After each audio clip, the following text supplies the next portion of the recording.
Hello, welcome to the Promised Land, a show about Manchester United and part of the 90 Min Podcast Network. I'm Scott Saunders, joined by Rob Blanchette in a Marcus Rashford t-shirt. Rob, Indeed. how are you today? That's some excellent merch. Thank you very much. Wearing the Stan Charles today, rocking this after Marcus's performances in recent weeks.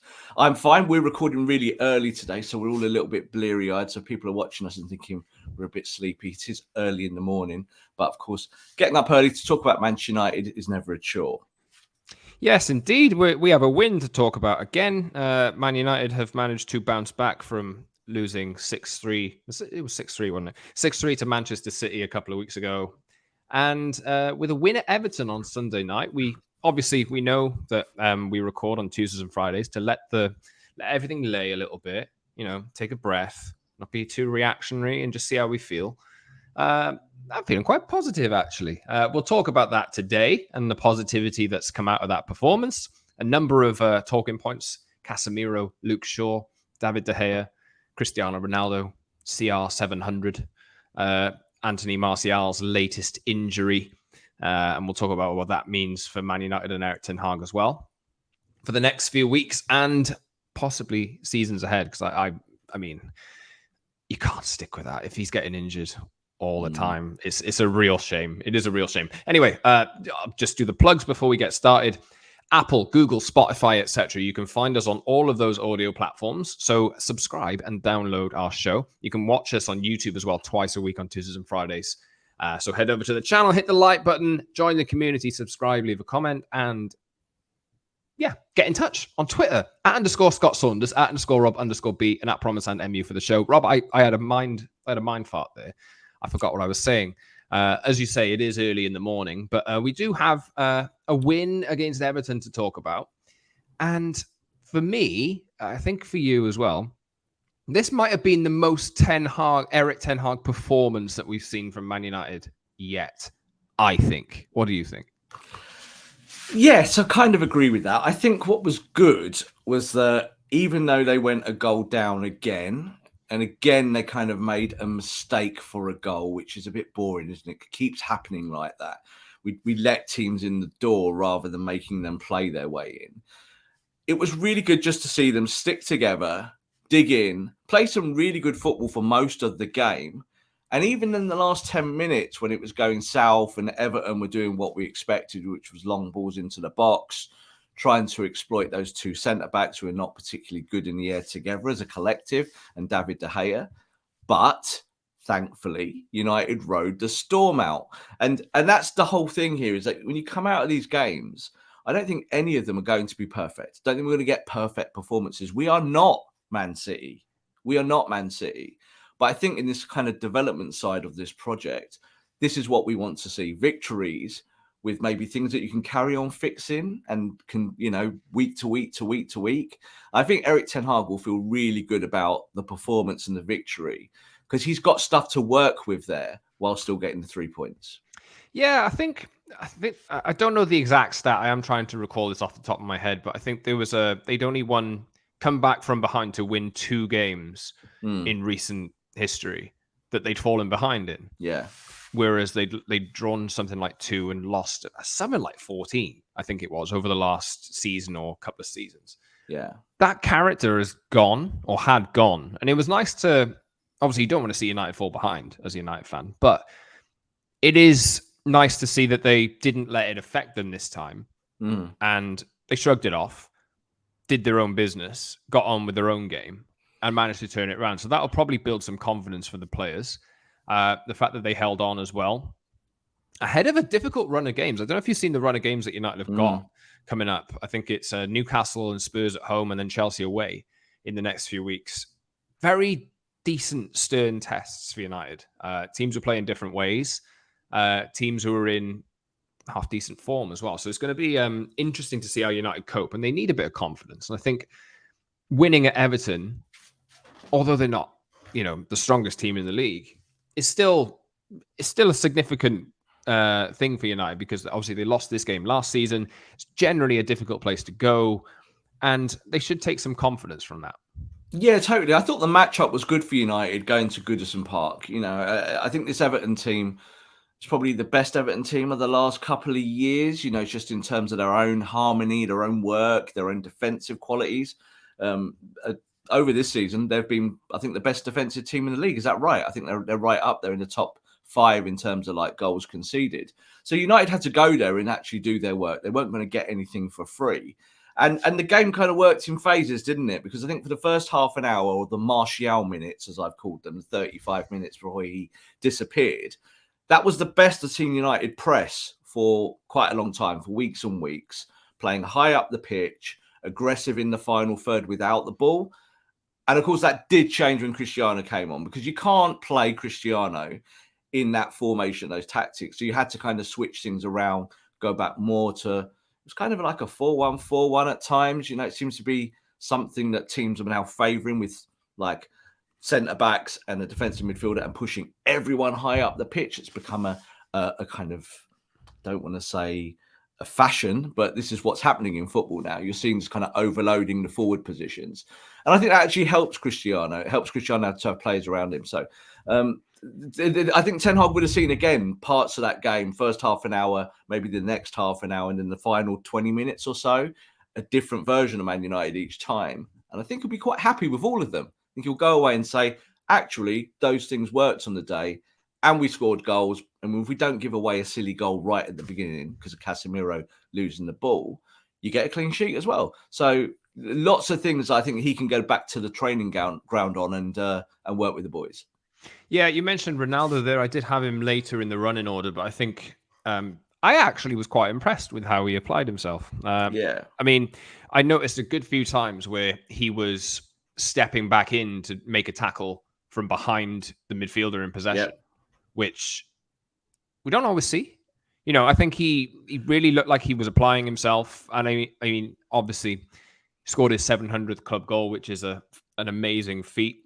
I know that we have made our stance clear on Ronaldo on this show between us, but he is still one of the greatest players of all time, perhaps the greatest goal scorer that football has seen. And it was a throwback to old Ronaldo, wasn't it? Albeit a little bit slower. I think if Conor Cody wasn't, if there was a faster defender than Conor Cody, maybe that goal wouldn't have come about. But Ronaldo, predatory, nice little link up with Casemiro from the old Real Madrid days. And it is an amazing achievement, isn't it? It is an amazing achievement. And I think the things with Cristiano, it's good to kind of spell these things out, especially when he scored a goal or he's had a good moment for United, is that we're not anti-Cristiano. It's about, can Cristiano service the team? Can Cristiano do stuff for you? Excuse me. And I think the thing is with Cristiano is that in the kind of week-to-week melee of games and fixtures and whatnot, United need to manage his minutes for his sake, because then you get a better version of Cristiano, because he's fitter, he's fresher. And I think this is what we've seen. The start of the season, he's not played a lot of minutes. Played Europa League, now he's played in this game. No doubt if Martial is injured moving forward, I think Cristiano will get more minutes.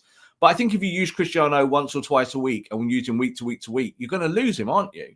You're going to find that in 2, 3, 4 weeks' time, the body just starts to slow down. He won't be able to press. He won't be able to move in certain areas. And like you said there, there's definitely a willing there under Ten Hag to go and do a bit of extra work. I think there is. I think we saw that at the start of the season, and we're seeing it now. So kind of happy with that. He gets his goal, United win.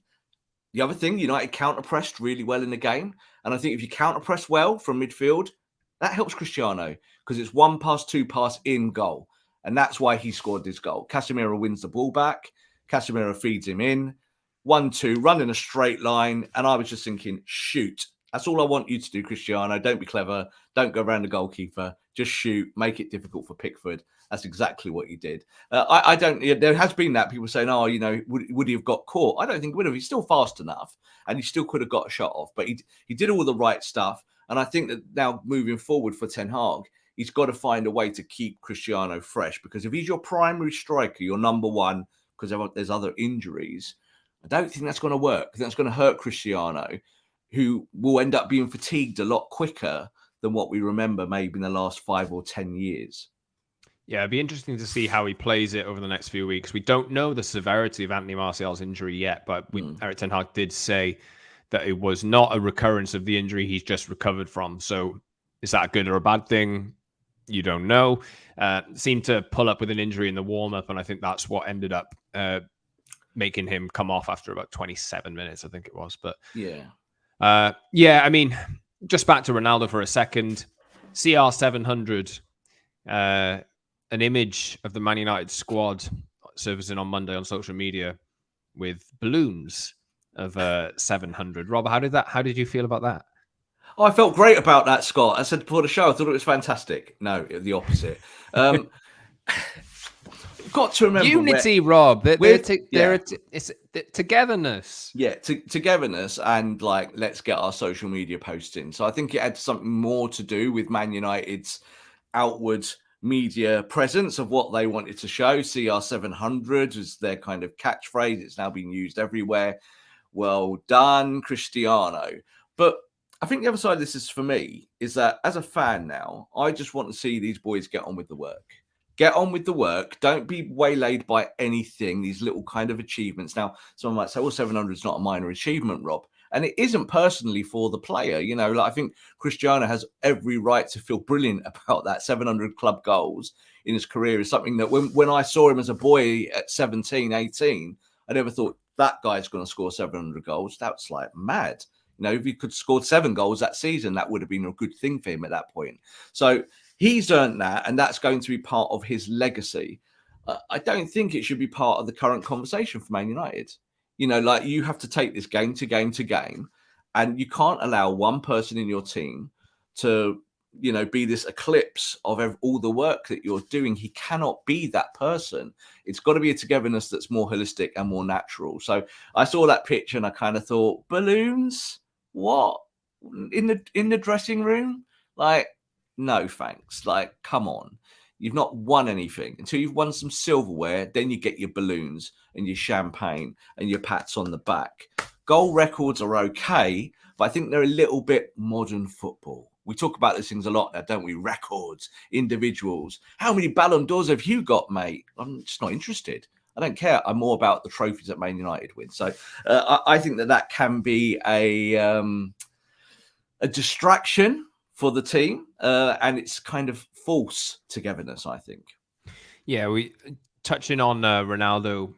I can't remember what word he used there, Rob, but somewhat overshadowing, always being the point of conversation, always being the topic of conversation, regardless of whether he plays or not.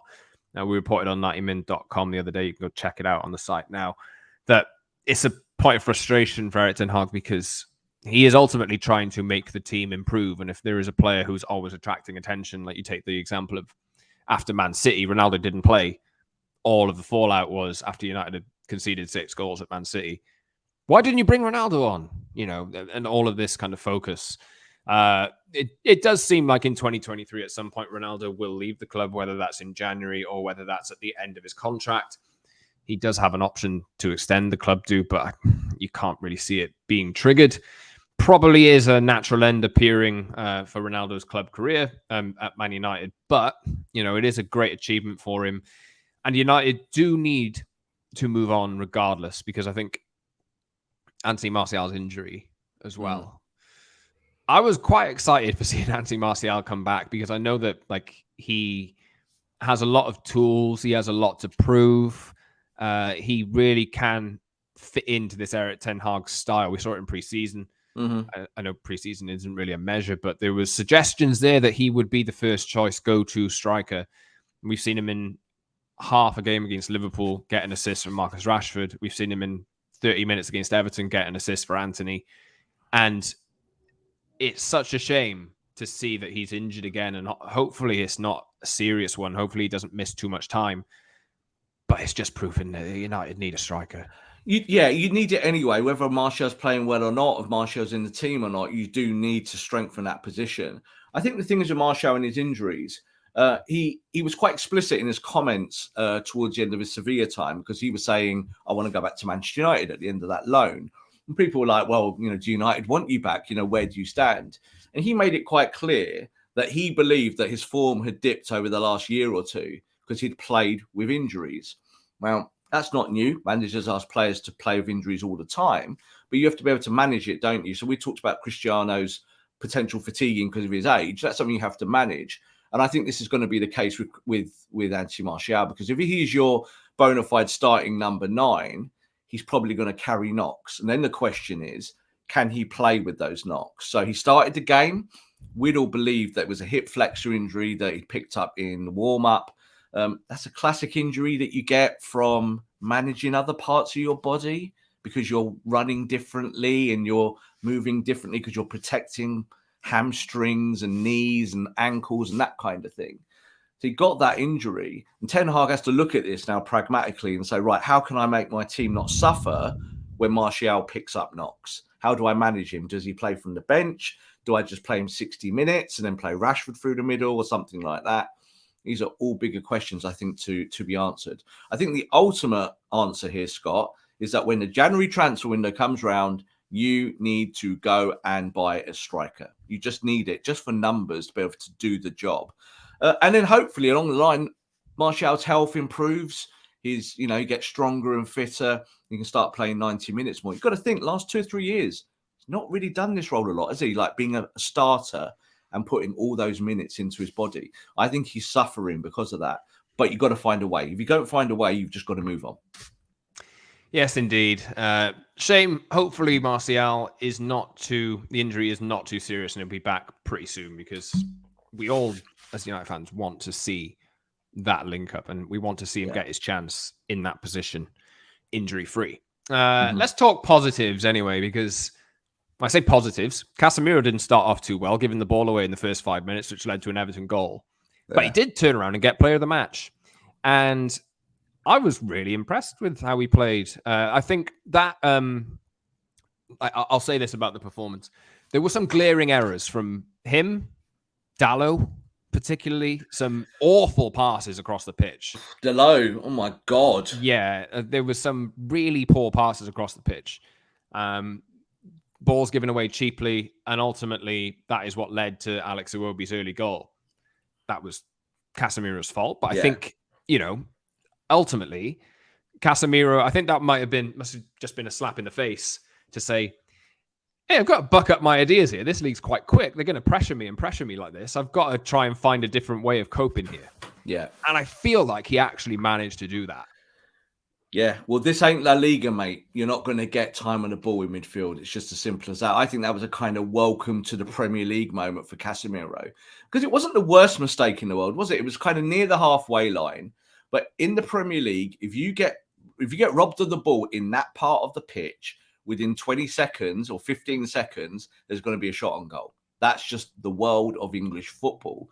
And players have to adjust to that. It's really important for midfielders to get their heads around that concept. It doesn't happen in other leagues like that. Just transition is not as fast as that. But he was man of the match, like you said, and I think deservedly so. And I think it was like an slow unraveling in the game where you saw Casemiro just start to work it out a little bit. It's like, if I plonk myself here, I can help them there. And do you know what? When they've got the ball there, I'm going to get myself in this role and try and help in this position. And what you saw is that this is a kind of modern number 6, someone who's not just going to be a defensive midfielder, not your next Nemanja Matic, but someone who can play that ball out from the back accurately. And of course, he got his assist, didn't he, for Cristiano? Because the counter press is there, he robs the ball back himself, and he gets them going within 2 seconds up the other end of the pitch. It felt like a Real Madrid goal. Watching it, I was like, I've definitely reported on that goal before, where Casemiro's robbed the ball in a white shirt at the Bernabeu and played that straight ball through the channel, and Ronaldo's taken 1-2 touches in and shot and goal. So you can replicate that, can't you, in the weeks ahead? And I think it's a good thing to see that they can replicate it right now. But overall, you know my feelings on this, and I've said it repeatedly. You're paying a lot of money for Casemiro. You've got to find a way now for him to be the regular de facto starter in the middle of the midfield. He has to be that person. You cannot pay someone 350 grand a week and sit them on your bench and say, do 20 minutes here and there. No, he has to start. So you've got to find ways now. And I think for Ten Hag, he's also talked about it explicitly and said, yeah, this guy's going to be one of my starters. This is the Casemiro moment. We're here now. Let's see more of it. And I think he's going to be the guy that helps United win. Like, I really do. Like, if you get it right with Casemiro, you're fixing so many of your issues in midfield. I do want to talk about Delo there, though, because there was a lot of talk about Delo before the game. This is the positive section. So this is the positive section. So let's just balance it out. Casemiro really good. Delo awful. Like in tennis, when I used to report on Wimbledon, we used to look at unforced error counts because that's basically it. If you have unforced errors, you lose. Very, very lucky Man United didn't lose this game because of Delo. His unforced errors were horrific. Like, he gave the ball away so many times. And all the talk before was, is he going to go to Barcelona? You know, he's the best fullback in the league. And I just don't get it. Like, I think he's got a lot to prove still. Like, if he wants a new contract, you can't be doing what you did the other day because you just have to go and buy someone else if you're that bad. And people are like, oh, you're going to say that Wan-Bissaka should start. I'm not going to say that. But if Delo can't pass the ball and that's what he's there for, then you've got to try someone else, haven't you? You know, I'm not even against Malacia having a go on the right-hand side. But on the flip side, I know we want to talk about him, but Luke Shaw on the left, I think gave United some really good balance, lots of progression, up and down the pitch. Looked like Luke Shaw from 2 years ago. I nearly got my Shawberto cup out to have today because of the performance. And I think he was very close to being man of the match as well, but I think Casemiro edged it. Yeah, Luke Shaw posted on Instagram afterwards, good to have the hair back, 3 points. And Rob pointed out before we started recording today that Luke Shaw, when he's got a tidy haircut, when he's brushed his hair, he looks a hell of a player. when he's come in all scraggy and he's got his hair all messed up, he hasn't had time to do it. It kind of reflects in his performance. It's like some weird metaphor, isn't it? It's strange. It's like you do see a difference in his performance. I don't get it. You know, like when he has got his hair on and he looks like he's done his button up and he looks trim and he looks ready. You know, you're going to get a different Luke Shaw. The other week when he came on as a sub, he looked like he'd got him from a real late night at the pub. You know, kind of like 12 o'clock shadow and a little bit like, oh, I'm an old man. No, Luke, come on, just brush your hair and everything will be all right. So he looked smart. His performance was smart. And that was the first time I think I'd seen Luke Shaw and thought, that's the Luke Shaw from 2 years ago. He was the best fullback in the league. He was the best fullback in the league that year and potentially the best fullback in Europe and took England, helped them to get to a European final, which is like no mean feat, and scored a goal in that final. So if we get that Luke Shaw this year and he can play Ten Hag's system, and he showed in this game that he can counter press, he can overlap, he can get quality into the box, he can be a ball progressor. Last year, the year before, he was Man United's number one ball progressor in the team. Yeah, and that's when you had other players like Paul Pogba in and out and around, that you still were getting much better ball progression from your left back. If we can repeat that, United are on to winner.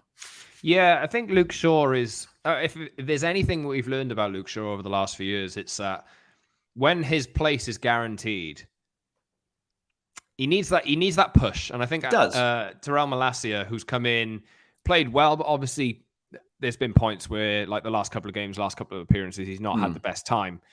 He's a young player adjusting to the league. That's to be expected. Luke Shaw's had a kick up the backside. Hey, you've lost your place. Yeah. This guy's going to come in and take your place. Yeah. You've got to work harder to get back into this team. Mm-hmm. And we saw it in his performance as well. Anthony Gordon, I don't know what you think of Anthony Gordon, Rob, but you know, I think 50 million is all the talk over the 50 million move to Chelsea and wherever it was. I think that's generous. Let's just say that. Indeed. But Luke Shaw absolutely bodied, used the word bodied several times, bodied Anthony Gordon more than once and really showed him who was boss on that day. And there was a moment as well where I can't remember whether he lost the ball or not, but the ball was coming down his side and he was tracked further forward. He sprinted backwards and made a tackle. That's a different attitude that I'm seeing in Luke Shaw. Yeah. And the other side of it is that physicality-wise, and it's not talked about a lot with Luke Shaw, he's a physically strong body. So when you're in there at set pieces, when the ball is going behind the defence, he can get to that back post and sort out someone raiding around him. Now, I'm not saying Malacia can't do that, but that's the hardest thing I think to learn is when you're learning the tactics of the Premier League, that you maintain your physicality. And I think with Malacia, that's been part of the issue, is that he's been so focused on doing the defensive work at left back and kind of integrating with around his teammates that you've not seen any of the added value yet, have you, like going forward? Whereas Luke Shaw, you just saw, was like, I know this script. I've read it a million times. I know my job. I'm going to get on with my job today. And again, I said this 2 years ago when Telles was kind of a potential replacement. I said, when Luke Shaw sees that he's got competition, Luke Shaw says, I need to be the best version of me. I need to do what I do well and then see if someone can take me out of the team. Now, if Luke Shaw plays like that every week, Malacia isn't playing. It's as simple as that. Luke Shaw will be one of the first names on that team sheet. And if Luke Shaw can get a partnership going with Martinez inside and that becomes a thing for Man United, it's massively positive. Because you play out from the back, the ball progression comes from the part of the pitch that you need to progress the ball from, and you can start scoring goals and freeing your attackers to move forward. You're not just stuck in a rut in the back four with the ball. So really, really good performance by Luke. I think, again, he needs to prove it. I think going on international duty for 2 weeks for him was perfect because he got all the training in his veins. He went, he played 2 games. He got 90 minutes in those matches. He's got a manager bigging him up, saying, right, you're going to play for me. And he's come back to United absolutely with a fresh attitude. Yeah, good to see. Some positives to talk about today. It's Lots of them. Nice. I love Lisandro Martinez. He's not in my notes, but it's another performance where I look at him and I look at the way he plays and the way he enters duels, and I just think he's made such a difference. Okay, this is why I was so high on the signing, because it's not just about stuff that he does. It's him, actually him. It's his attitude to the game, isn't it? And I think that's infectious. I think if you've got someone like we call him a Rolls Royce, don't we, with Varane? But, Varane and Martinez are your partnership at the back long term, or say at least for the next 12, 24 months and beyond, you're going to be all right. I think you're going to be all right. You've got 2 players there that complement each other. And I think Martinez potential captain one day. Like, I really do. I think he's that kind of guy. Potential guy on a T-shirt one day, because he's going to be that kind of cult figure, I think, that United fans gravitate towards. Yes, let's move on to another positive in David De Gea's performance. He actually spoke to BT Sport after the game about his future and his contract. For one, we'll get to the comments in a bit. For one, he came off his line more than once, I believe. I know. And I've conditioned myself to watch Man United now and see that ball in behind and just think, oh God, here we go. And then he, out of nowhere, comes David De Gea to kick the ball or out of play. He's trying. And I think that he was under aerial bombardment, to be fair, in the final 15, 20 minutes from Everton as well. Managed to deal with that quite well, made a couple of nice saves, looked authoritative, looked like a confident De Gea. What did you make of how he played? And, do you think that there's any coming back for him in Ten Hag's eyes and Ten Hag's system? Because he's out of contract in a year. Honestly, no. I don't think there's any coming back, because I think that you have to get that 350 grand a week that he earns off your wage bill. That's part of the wider financial rebuilding of Manchester United. David De Gea is not giving you value at that price range. You can go and get a goalkeeper probably for half the price that actually does all the stuff you want him to do. But you're right. I thought he played well. We don't expect him to be Edison, but I also don't believe that David De Gea is the worst goalkeeper in the world with the ball at his feet. It just depends what you're asking him to do. We saw at the start of the season, and I was very kind of eagle-eyed at Old Trafford looking at this, that he was starting on the edge of his box a lot more, which is something he doesn't like to do. He likes to kind of be stood on the penalty spot or even further back. We know he's a goal line goalkeeper. And it reminded me of what Ralph Rangnick was asking him to do last year. Ralph Rangnick was saying, I need you to kind of sweep behind. And he did it for about 3 weeks, 4 weeks, and then just stopped doing it. And the whole team stopped doing it, to be fair. It wasn't just David De Gea. It was like United going, no, we're not doing this counter press thing. We're not doing it. Now you've got a manager that says you are doing it. So what can David De Gea do? You can either do it and do it as well as you can, or you don't do it, and Martin Dubravka's the number one. So I think that's where we stand with it. Not even getting Europa League games. Martin Dubravka is not going to play games, at all. He's here on a holiday in Manchester, probably in a mansion in Cheshire somewhere. Welcome to your extended stay here, getting paid a lot of money to just sit on the bench. But of course, you've got him for emergencies. But De Gea is going to play. And it is a year where he has to earn it. If he wants a contract, there is a chance that he re-signs on a smaller wage. Like United could say that to him. United could say, do you know what? We do want to keep you. And if you are happy here, great. But we're not going to pay you 350 grand a week because that money needs to be redistributed through the squad. So we're going to give you 200 grand a week. Now that sounds like a massive pay dip, but then it's on the player. If you want to stay, you take the pay drop. Look, Barcelona have been doing this for weeks, telling their players, Frankie de Jong, we love you, Frankie, but we don't want to pay you. I think United can actually do a little bit of this when people are out of contract. If you really want them, you pay them. But if you want to just keep them and just fight for your place, but we don't want to pay you 350 grand a week, then there's a different conversation to be had. So I don't think De Gea has got the skill sets to do what Ten Hag wants in the long term. I still do believe that David De Gea is a good goalkeeper. I think people will want David De Gea. And if he goes onto the open market, he'll get snapped up and he'll probably get that wage at another big club elsewhere. He said in response to the question about his contract, I don't know. I'm just focused on the games and helping the team as much as I can. Of course, I would like to be here for many more years. So let's see what happens in the future. But I'm really, really happy. Yeah, he's definitely playing the charm offensive, and he has been for a while. And the people around David De Gea, when they speak to the media and speak to us, have been putting this message out. The player wants to stay. And it's like, okay, the player wants to stay because, he's on a lot of money and it's a nice lifestyle. But do Man United want him to stay? I think this kind of is the Paul Pogba question again, because Paul Pogba did the same. I want to stay. That was put out quite explicitly through intermediates. But when it came to paying him, Man United didn't want to do that. So he left. And that kind of where it came. And he even did take a pay dip to go to Juventus in the end. He took took a few zeros off that check to make that deal happen.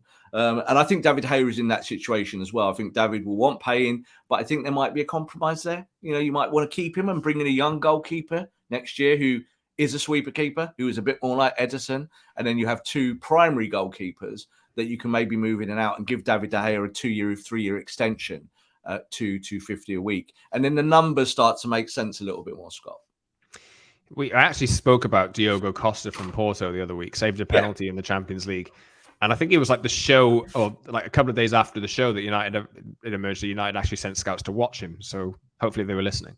They've been watching him for a while. It's not new. He is absolutely a target for Man United. United need to decide if that's the way they want to go direction-wise. But it makes sense, doesn't it? Like these things, they're not huge leaps of imagination. You need to upgrade the skill set at goalkeeper, but still have a goalkeeper that's viable, that can save you and help you and do all those things. So, he's a really good goalkeeper, and I think that he'll be one of a number on the list. Yes, Rob. That's it for my notes, actually. United play Omonoia in the Europa League on Thursday night. Wonderful. Can't wait for that one. More Europa League. More Europa League than you can shake a stick at, because it's like comes thick and fast. And you've got all these games. See, I'm so focused on the Premier League in my head. I'm always like, like in the middle, you've got Europa League, how much does it matter? Well, it does matter to some fans and to maybe the management of United, but I'm a bit like, and he's playing strongest teams in there, isn't he? He's not actually doing any kind of rotation, so it doesn't help your players get rest having these Thursday night games. Yeah, the United play Omonoia on Thursday, then Newcastle on Sunday, then Spurs, I think, midweek next week in the Premier League, and then Chelsea away, which is it's a big run coming up. So maybe he will use this Omonoia game as a chance to rotate a little bit, because there's some important games coming up there. Yeah, the pre-World Cup schedule for United is tough. It was always tough on paper. Even when you read it at the start, before the season, when it was published, it was like, that's a tough run before players. And you've got to remember now, players' mindsets. So we are now in October, November, December. But there will be some players who get to December will be like, got to stay fit for the World Cup now. That becomes a thing. So I think that you need to rotate, keep people fresh, because you don't know what's going to happen when those games come thick and fast. And they're tough matches. You're going to have to be good in those games. Otherwise, you will drop points. Any final thoughts, Rob, for today? Because they're overly positive. I know. Look, we want to be positive, don't we? I know negativity sells in the media, in our roles, and what happens on Twitter and social media and whatnot. But we want to talk positively about this team. We want to see good things. And I think the Everton performance was undeniably more positive than negatives. You can see the bad goal at the start of the game, but then you show character. And as I said, I think again on Twitter, I said at the end, the last 10 minutes were actually the 10 minutes I was most pleased with, because they were under fire and they stuck together. And that's where your Martinez's rise to the surface, because it's about leadership, it's about fight at that moment, isn't it? Because otherwise, you do concede a goal. We haven't talked about Marcus Rashford today, and I think Rashford's form, he got a lot of flack the last few weeks again, even though he's player of the month for the Premier League. I think we're finding a Marcus Rashford that can be useful to Manchester United again, both off the left and through the middle. He was very unlucky with that handball goal. Like, you know, sometimes you get it, sometimes you don't. But it's good to see Marcus making those runs, because if he is, that's going to help Manchester United.